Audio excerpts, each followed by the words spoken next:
You weigh the beans, you dial in the grinder, and you carefully pour hot water in tight concentric circles.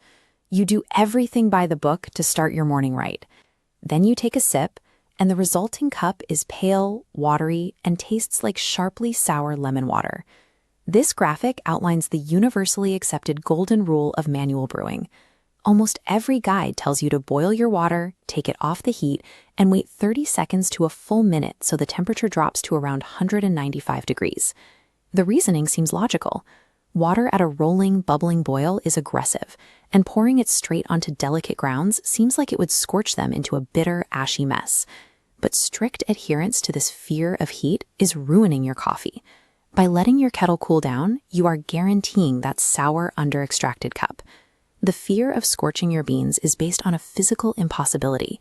You cannot burn roasted coffee with boiling water. To understand why, look at the environment where coffee is manufactured. The roasting process requires industrial drums heated by intense, direct gas flames. This diagram compares the maximum limits of boiling water against the interior of a roasting drum. The coffee you buy has already survived environmental temperatures well over 400 degrees Fahrenheit, making a 212-degree water burn impossible. The instruction to let water cool down is a relic from the mid-20th century. It was originally written for a style of dark, brittle coffee that disintegrated upon contact with hot water. Because 212-degree water cannot damage a seed forged at 400 degrees, stepping away from the heat actively deprives your brew of the energy it needs to taste good. Today's high-quality specialty coffees originate at extreme elevations, typically growing on mountain terraces above 1,200 meters in regions like Ethiopia or Colombia. Up here, the environment changes the biology of the plant. The cooler mountain air and thinner atmosphere force the coffee cherries to mature at a much slower rate. This comparison shows the internal structures of two different roasts. The slowly ripened high-altitude cherry develops a tightly packed, dense cellular matrix. Specialty roasters stop the cooking process early to protect delicate aromatics.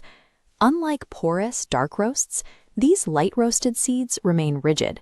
These seeds are dense structural barriers that require immense energy to break open and extract.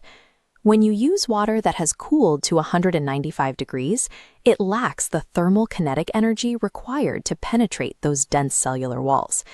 This graph maps the chemical extraction of coffee over time. The lower temperature line stalls out, dipping into the sour zone. The cooler water dissolves only surface acidic compounds, while the rich, complex fruit sugars remain trapped deep inside the grounds. Water poured straight off a rolling boil provides the maximum thermal energy needed to reach the center of the coffee grounds. Heat is not a destructive force to be feared.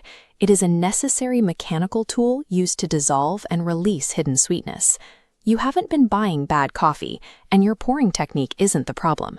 You have simply been starving your light roasts of the energy they require. So here is the change you need to make.